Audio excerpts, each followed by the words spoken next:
Good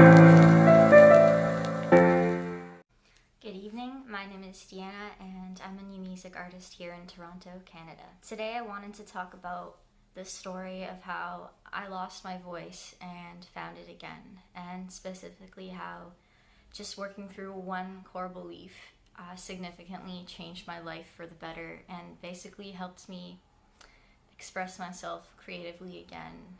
I want to start by talking a little bit about myself.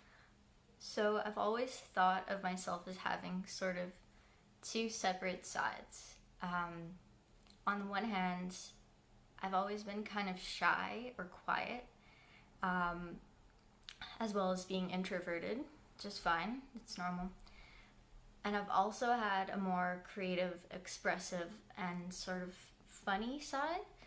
And I'm not saying that you can't have both sides as part of your personality. I'm just saying that personally for myself, I felt that I couldn't integrate these two sides of myself, and that one of them was always sort of separate from me. And over time, I've sort of started to realize that this was because I wasn't fully expressing myself, and I didn't really know how to use my voice. So yeah, I wanted to delve a little bit into that story. So growing up, I didn't have a lot of close friends. In elementary school and in high school, I kind of always just had one or two close friends, and now there's nothing wrong with that per se. In fact, for introverted people, this is a pretty common experience. And yeah, I do identify as introverted. I think the problem became when I felt that I was sort of blocked. I had a sort of blockage within myself that didn't allow me to be fully genuine, connect with people on a deeper level regularly, or even just on a social day-to-day basis. So one thing that I noticed is that when I went into university, I kind of blossomed socially. This is a pretty common experience as well.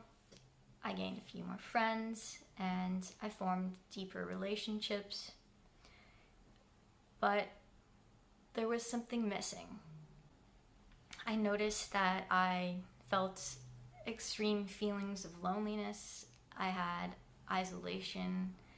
I was not feeling creative. I didn't really express myself honestly or kind of like vividly. It was almost as if I had a mask on. I realized that the reason for this is I felt that I had to become or portray this sort of persona. It's not that I wasn't really being myself, it's just that I only showed aspects of myself that I thought were acceptable or were good enough for others to see. So these were things like thinking I had to be a certain body weight or shape, thinking that I had to like certain genres of music or only like certain genres of music, and thinking that I had to be always funny and always cheerful and don't show vulnerabilities, don't show weakness, don't show sadness. So basically, at the root of it, I had perfectionist tendencies. I felt that in order to be accepted, I had to seem perfect. And I'm pretty sure this is a common experience for many people. For me personally, I realized that this was severely impacting my ability to be myself, of course, and also to create expressively. As a young child, although I was introverted, I was funny. I was extremely expressive with my personality, and I was very creative. I like to paint, I like to draw, I like to sing, I like to perform. I would perform at my school. I was chosen to be Simba from The Lion King when my school was going to make a school musical. I was basically very creative and expressive with myself. But unfortunately, at a very young age, I experienced multiple traumas. When I became 18, 19, I was diagnosed with major depression, and later on, a few years later, I was diagnosed with an eating disorder. So I later found out that my depression and my eating disorder, the root cause of them was the trauma that happened in my childhood. And so it was complicated. And meanwhile, I was going to university, I was getting good grades. On the surface, it appeared that I was doing pretty well, but the reality was that I was really struggling. I felt extremely lonely, even in a crowded room. I know that's a cliche, but it was like, it just felt like I was completely alone at all times. I remember riding the bus home from school and just feeling like that was it. Did I really have to go through one more day, one more night, one more morning? It was a lot for me to handle. I wanted to talk about how I discovered that one core belief that I had, or still have, and still working through, was kind of at the root and playing a part in all of this. I guess I want to talk a little bit about what core beliefs are, first of all. So, what is a core belief? Early experiences that we have in childhood impact our beliefs about ourselves and also about our world. These are not beliefs that we choose, they are basically imprinted on us by our caregivers, so our parents or whoever was the main caregivers in our life, our family, and our environment, so even things like the school we went to and our teachers. But it's usually the caregiver's role, it's very important. So what happens with these core beliefs is that we internalize them, and they filter the way that we view not only ourselves but the world. And what's fascinating about core beliefs is that they kind of act like magnets. So what I mean by that is, even if there's evidence against a core belief that we have, it is very difficult to accept that evidence. And that core belief attracts evidence that confirms it. So let's talk about what my core belief was and what it basically did in my life. So I had the core belief, and I still have it, I'm still working through it, but the core belief is that I'm too much. And I think that's interesting because I think a common thread that we hear, or common core belief that I see in a lot of people, is this idea of being not enough. But for me, for whatever reason, for things that happened in my childhood, or perhaps the way that my family dynamics worked, I felt that my personality and my needs and my desires were too much. When I think about that, it really makes sense why I felt like I lost my voice for a very long time. Because if I'm too much, then what better way to protect myself than to hide, than to repress my feelings, my thoughts, my emotions, even my likes, my genuine self, all of that. That was all kind of pushed down, because my core belief was that I was too much. So yeah, it makes sense that I developed an eating disorder and had major depression. It makes a lot of sense that I felt the need to shrink, to hide myself, and to basically not really be myself, because it's safer. It feels safer, at least in the short term. But ultimately, this belief,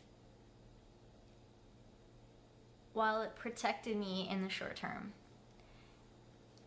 it caused a lot of problems for me.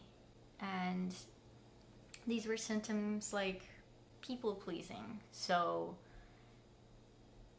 always saying yes, or not really expressing my true opinions when asked questions, trying to be liked by everyone, or by people that maybe I didn't necessarily even like or want to be liked by, but it was just sort of like the safety mechanism that if I could appeal to everyone and be this sort of like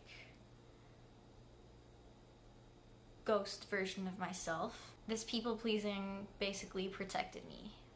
It also caused emotional symptoms, such as like repressing my emotions, and this ultimately caused even physiological symptoms, so like severe muscle tension and like chronic pain in my body, and like even stomach aches, and just the inability to cry because I felt like there was this like frog in my throat, like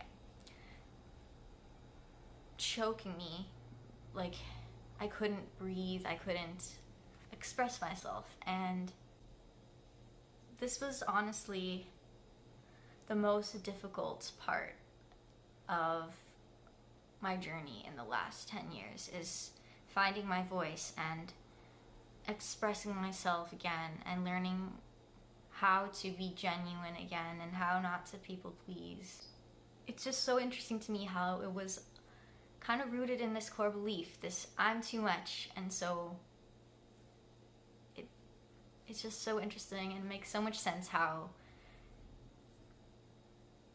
this core belief of I'm too much prevented me from being able to have a voice.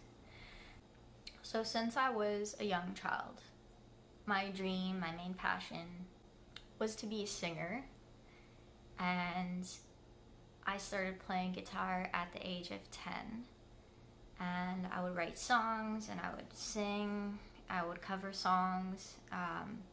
I taught myself to play guitar. It was just, that was my dream. And I think that the trauma and this core belief that I developed, it really heavily impacted my ability to pursue this dream and to be creative. Okay, so if we fast forward to today, I feel that I've found my voice again. I'm expressive. I take photographs and I share them, and I share my thoughts and feelings with loved ones, and I share my true opinions, and I'm comfortable with who I am. Not perfectly. I'm still learning. I'm still finding my voice, and currently recording my first EP, and I'm pursuing my music career goals, and I'm being creative again. I even started drawing. So how did I get here? It's really important to note that this is not a linear process, and I didn't just go one day being shut off and repressing myself and not being able to be creative, to one day having my voice again, and oh, I can suddenly sing again, and oh, everything, I'm back to being myself. Working through just this one belief genuinely changed my life. And so I want to encourage you, if you're struggling with expressing yourself, if you're someone that likes to or wants to be or once was creative or expressive, I want you to consider how your core beliefs might be impacting the way you think and feel and behave, and how they could be hindering your creative expression. If you're struggling with self-expression and your creativity is low, I want you to consider thinking about what your core beliefs might be, or even just what some of the thoughts you have about yourself might be impacting your expressive abilities. And I want you to look for evidence, new positive or balanced evidence that basically goes against these potentially negative beliefs. And you can do this by journaling, and you can look for evidence such as things that people say to you, and over time you can collect this evidence to improve your core belief. But what does this have to do with creativity? Because you might be thinking, well, that's a therapy thing, and I don't want to think about therapy. I don't want to do therapy. I feel like this is a common thing I hear. It's like there's all sorts of beliefs and stigmas against therapy. But what is creativity? Creativity is just expressing ourselves. And this can be in so many ways. For example, I like to sing, I play guitar, but the way that you choose to express yourself might be through drawing, it might be through sewing or sculpting, it might be through writing or journaling. Heck, you might even be doing spoken word poetry. Whatever it is that you feel is the right outlet for you creatively, I think that is the thing I want you to consider doing again if you haven't been doing it lately. So tonight, go and do that creative expression that you've been wanting to do, and just start slowly. Just do one drawing, just do one little journal entry, or just write one word. Heck, whatever it is, I want you to practice expressing yourself. There's one thing that I know for certain, is that your needs, your desires, you as a person, you're valid and you're worthy, and there's no need to hide, there's no need to repress your true self. I know it's very hard, it's very scary, and at the same time, I know that you can find your voice again, and you can find your creativity again.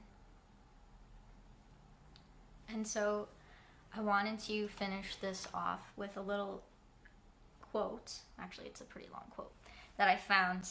So here it is. Yes, I'm going to be reading it, so I feel like I'm in a library. You don't have to hide yourself, because there's nothing wrong with you. You were not born to be like the imaginary people you see on TV and in magazines. You were not born to emulate your parents and friends. You were born to be you. That's it. The complete you, with all the cracks and imperfections. Present yourself to this world as you are. Fly through your life with freedom and soar beyond those voices that want to keep you down. The absolute greatest thing you can ever be is yourself. So please, no more hiding. Let's see what you've got. This quote is by Scott Stabile. I don't know how to pronounce it, but I will put his name below so you can find it.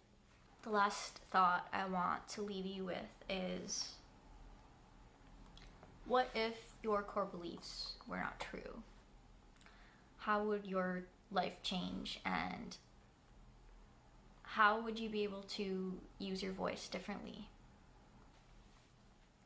Thank you for watching, and if you liked this video, please consider liking, subscribing, sharing, and hitting the little ding so you can get me straight to your pockets, assuming you're on your mobile phones.